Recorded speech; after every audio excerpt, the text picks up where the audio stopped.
narito na naman tayo para sa isang napaka-sweet, nakakapanabik at sobrang trending na love story nila Kalingap Jomar at Carla. Ay aking makilala. Para sa pagpapatuloy ng ating love story ay nakakatuwa nga dahil pagkatapos ng kanilang mahabang alitan ay nagkaroon na sila ng pagpapati at ngayon ay magkikita na ulit ang love team na Jomar at Ate Carla. Sa pagbisita nga ngayon ni Kalingap Jomar ay parang napansin niya kay Ate Carla na parang iba na naman ang kanyang aura dahil parang may sakit daw ito. At meron pa nga daw itong sinat kaya naman nag-alala pa rin talaga si Kalingap Jomar.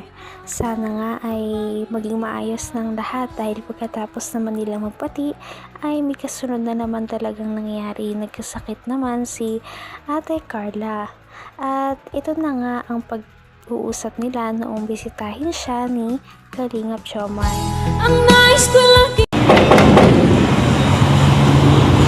Tao po. Ba? Uy, Pasok po.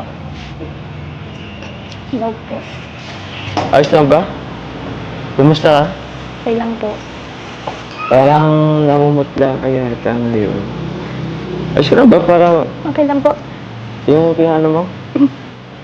Parang medyo may pa ng konti. Ayos ka lang? Okay. Tingnan mo ba? Upo muna po kayo. Ha? Sige. Okay lang. Parang madilim sa inyo. Okay lang bang ano natin? Ayun. May kurente naman pala kayo. Upo ka muna po. Sige. Ay. Kumusta ka? Okay lang po. Okay ka lang ba? Yan, totoo. Hindi ka naman na mainit. Medyo mainit ka pa eh. Kamusta po yung party niyo? Yung party? Actually, hindi ko na-enjoy masyado eh. Wala ka that time, hindi ka nakasama. Mukha naman pong masaya kayo. Nakasmile ka pa nga po eh. Tapos yung partner mo, Nagsiselos ka ba? hindi po ah. Pinasabi ko lang po. Nakita mo ba yun? Nakangiti ako kasi wala naman choice, madaming camera. Tsaka, yung organizer naman yung nag-ano nun eh. Kung ano ako'y tanggap mo na, hindi ka rin nag-aalilangan. Bukod sa tahimik ay parang mapapansin din natin kay Ate Carla na talagang matiisin siyang klaseng babae. At kahit na hindi siya okay, sinasabi niya na okay lamang ang kanyang nararamdaman para hindi mag-alala si Kalingap Jomar sa kanya.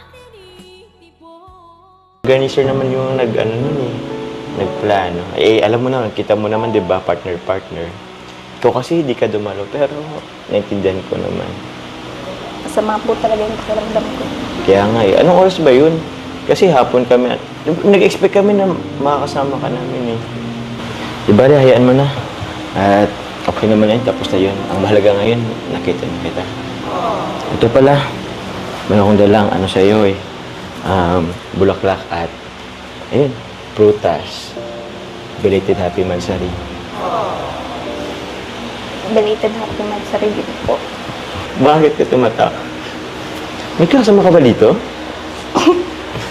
Ito, Lagi po. kasi, alam mo, mga prutas, kasi alam kong kakatapos mo lang sa ano eh, kakagaling mo lang din sa sakit. Ay, ano bang gamot mo dyan? Uminom ka ba ng gamot mo? Hindi. Eh, vitamins. Parang... parang pumapayat ka yata ah. Wala ka ba kinakain dito? Hindi po kayo nabisita eh. Joke lang po. Eh, ikaw naman kasi, di ka nag-reply sa akin. Pwede naman pong bumisita kahit walang reply ah. Ay, grabe. Pinapakonsensya mo pa ako ay.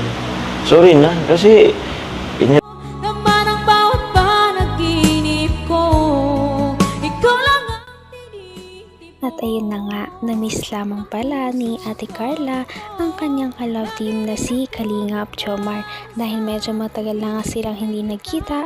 Pagkatapos nila noong magkaayos ay medyo hindi na sila madalas na magkasama dahil din busy silang dalawa sa pag-aaral ni Ate Carla at ganoon din naman si Kalingap Jomar. Tayo na, may dala pa naman ako mga gamot sa'yo mga vitamins. Di bale, may surprise ako ngayon sa'yo. Ano po yun? Huwag mo nang tanungin, basta sumama ka na lang sa akin. Pwede ka ba ngayon? Okay, tara na. Alam mo, Carla, namiss kita. Saya ko ngayon. Parang hindi naman po. Saya niyo nga po. Oo, masaya ako. Saya-saya niyo po nung nakaraan kahit po wala ako. Alo? Grabe siya. Ba't mo nasabi yun? Kung yung mga nakikita mo sa picture, ganun talaga yun. Kailangan natin maging masaya. Kailangan natin ipakita masaya tayo kasi, lalo na ako kasi that time, puro kasi camera that time isang ano kasi yun, ball, di ba? Kaya, dito. Namiss din po kita. Talaga ba? Seryoso ba yan? Parang hindi ko naman in-expect yan Joke lang po tuloy. Uy! Oh, bro, Jay, narinig mo yan, di ba? Bisa ako ni Carla Ay,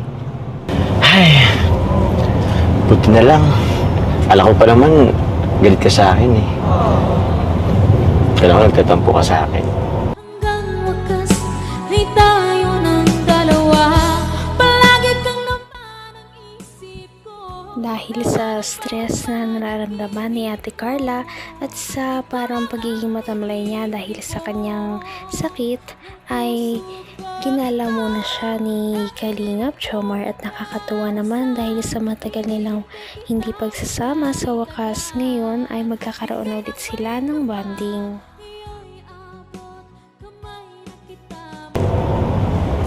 Ba't naman po ako magtatampo sa iyo? Kilala kita Tampuin ka Para naman sa 8 months natin, kilala na kita.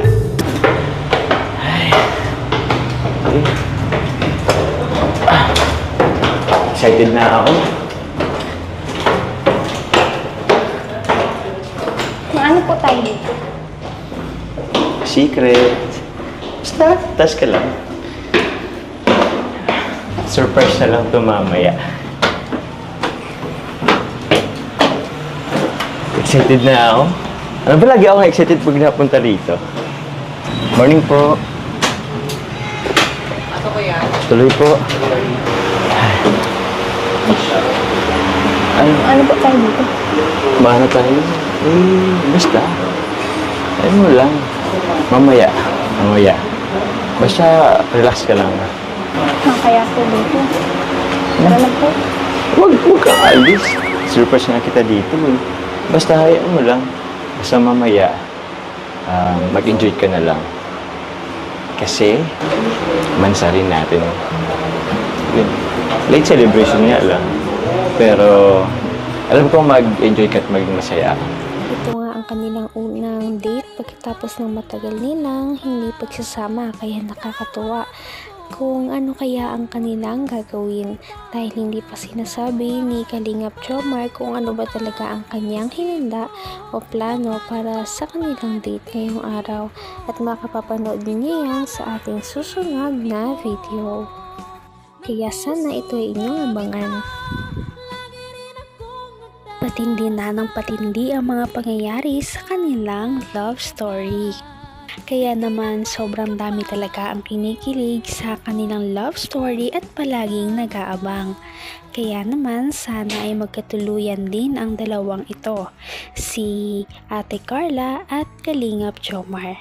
Sana din ay patuloy natin silang subaybayan at suportahan para magpatuloy pa ang kanilang love team. Paniguradong hindi lamang ito ang ating aabangan dahil marami pang mga susunod na kilig moments na mangyayari sa kanilang dalawa. Yun lamang at maraming salamat sa panonood. Bye!